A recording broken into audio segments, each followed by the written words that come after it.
Hey guys, it's Rachel. It's been forever and I have been meaning to make a video in that forever time. I just seem to forget. I manage to forget most things. I just, unless I need to start writing things down, really don't, and I do leave myself post-it notes. I figured it was about time I made a video, and I know that there's been topics going on, and that Jen and Ariel and the others have been getting videos done. I haven't, and today I wasn't actually going to focus on any of the topics that have been discussed. All I wanted to do today was to say hi to you guys again and say I can't make any promises, but I really hope I can start making videos again. It's something that I have missed incredibly, and it just seems to be sometimes there aren't enough hours in the day, and that isn't a bad thing. It's been massively because of working a program for myself.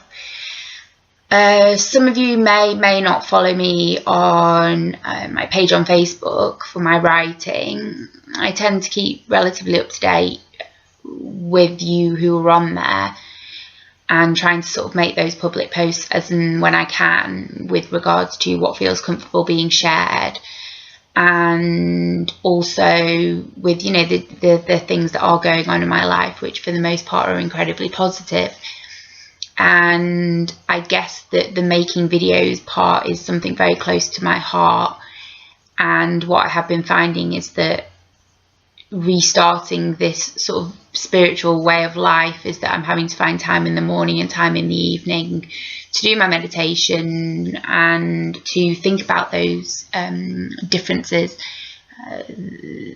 and the issues that are going on throughout the day. So that in itself has taken a lot of time. Since I've been in France, it's kind of a long story really, but I started the program back on the 21st of April, which is Alcoholics Anonymous, and really the reason for that is because within myself things haven't felt right, and I've not been able to put my finger on that, and that's been for a long time now, to be honest. It's been sort of definitely since last summer, as in last year, 2013. And I was getting into this habit with my writing where I was, you know, sitting at my desk writing, and it became almost a bad habit, picking up a glass of wine and such.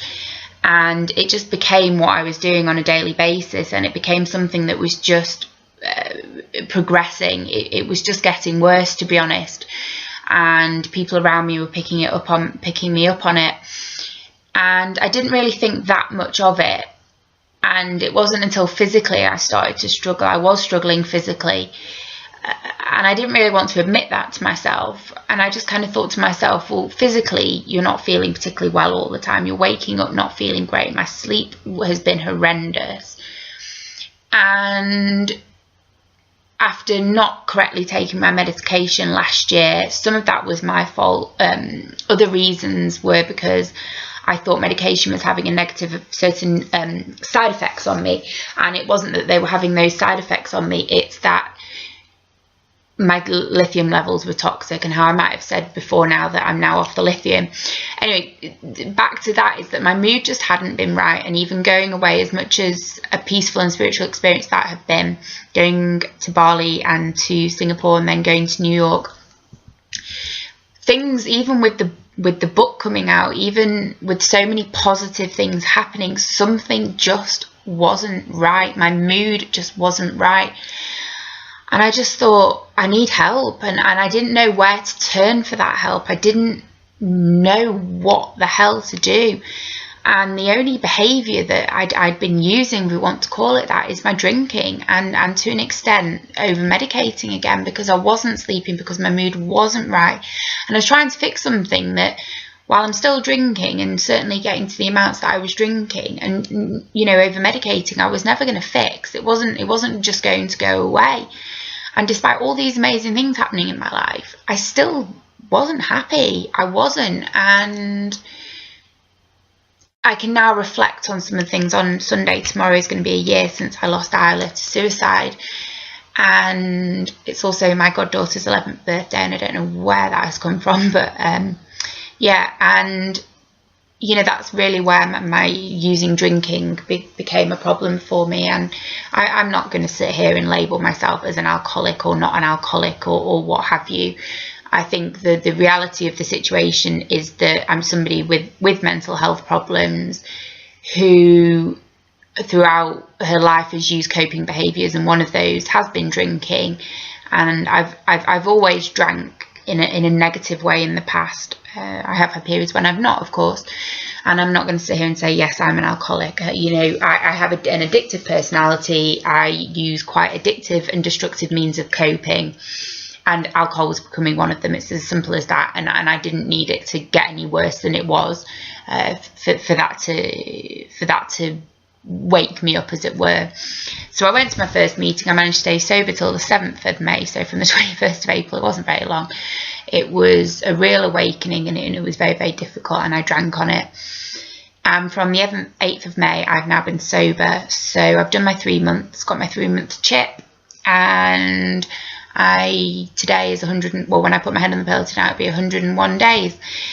And I've not done this as a way of people sort of patting me on the back. I've not done this as a way for people to say, oh, we're so proud of you. Did you? I've done it because in my recovery before, with everything else that I've done, when I've been living a more spiritual life, when I've been in more peace in myself, I've continued to be well. And what I think happens, or believe happens, is the complacency kicks in. And you hear it in the AA rooms all the time, this idea that, oh, I'm fixed now because I've not drank for so long, I can just carry on as normal. And for them, it's conscious, some of it's unconscious. And for me, it's been a very subconscious thing, because I'd be going along and really taking care of myself, thinking everything was okay, and then something would go wrong again. And what I now have to realise is that for me to stay well, and I can't guarantee that that's going to be all the time, but for me to stay well, I need to be living some sort of spiritual life. I am a spiritualist. I'm deeply touched by spiritual experiences, deeply touched by others who have that sort of intuition, that emotional connection to others, that tendency to understand and feel situations, to have an idea about things when it's not necessarily been spoken, very, very sensitive to noise, what goes on around me, to atmospheres. You know, being overstimulated can be a real problem for me. It can just be all too much, and my brain just shuts down. So that has been something that I've been learning about. And it's very early days, but it's been really hard work. And I did spend a number of weeks in France, and I enjoyed myself, don't get me wrong. I'm a very lucky girl. It just was so difficult. It was just so difficult. And by the Thursday, I'd been out there a few weeks, I just sort of said, right, I'm flying home. And I flew home on Saturday, and it'll be 2 weeks today. And I've been to a meeting every day other than Thursday, and as in this Thursday, as I had, somebody with me and all of the rest of it, and I wanted to sort of focus on doing that rather than having to sort of fit in meetings with it. And I've just been doing what I need to do, and I'm learning. It's like being in school. The meetings are almost 2 hours. Some of them can, by the time I tend to get there early, help out, set up, and stick around after and make sure I'm doing service and just kind of doing what feels right. And I've had some negative experiences with it, which I'm not going to go into here, because it just is completely not appropriate. And it did set me back, and I didn't drink on it, but it did really sort of make me want to not return to AA.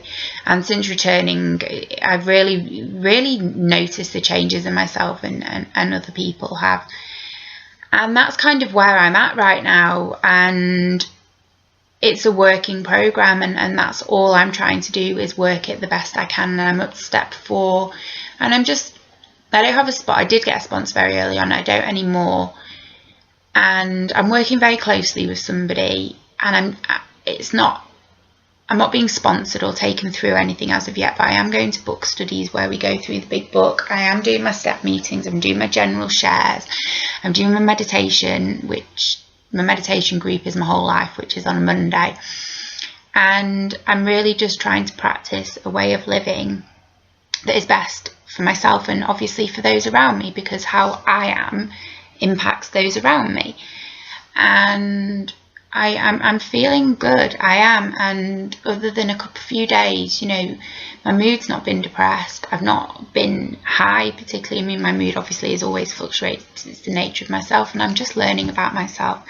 So as well as doing the programme every day, and I'm doing the studying on top of that, a lot of reflective work, I'm writing a lot. I wish I had more time to write, because I have all this stuff I want to say and I still have all these commitments and you know, responsibilities, being grown up and living life on life's terms without everybody having to do things for me. I've, you know, had to come home and I'm doing it all for myself, and these 4 big lessons, and taking the responsibility to go to the meetings and change how I live, change how I want to live, and change how I am, and work towards being somebody who's better than the person I have been and can be, and to move forward with that. And I've been doing reading for university, so I'm definitely being kept busy, because I start my masters in creative writing we have like an open evening on the 23rd of September, and that's the poetry route. I was offered a place unconditionally straight away, pretty much, on the phone by a wonderful writer called Adam Ridian. I nearly said Ridian, Adam Ridian. And Carolyn Duffy is heading up the programme, and she'll be doing my lectures, and I'm really excited about it. And you know, life's good, and it's hard, it's painful. Allowing myself to feel for probably the first time, really feel, and not have a crutch is pretty massive. And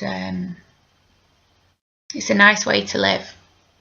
It's a really nice way to live, and it's a much happier way to live, and it's a much more content way to live. And as hard as feelings can be, as hard as situations can be, I'm not using anything. I'm not pouring alcohol down my neck or doing anything. I'm just being, and that's essentially what spiritual life is, I guess, and the meditation. I'm believing in something greater than me, which is, of course, it's the world, it's the universe, you know. I'm just a dot. I'm just this little person trying to do her best. So there's me. I've probably missed out loads of stuff as well, but they're kind of obviously what's on my head, and I've just sort of sat down and made the video. So I'll get this uploaded. Hello and hi, and I hope you're all well, and hopefully you'll be seeing me again soon, and I can get to making videos. And take care of yourselves, keep fighting, keep strong, and know you're in my thoughts. Alright guys, love you loads, bye.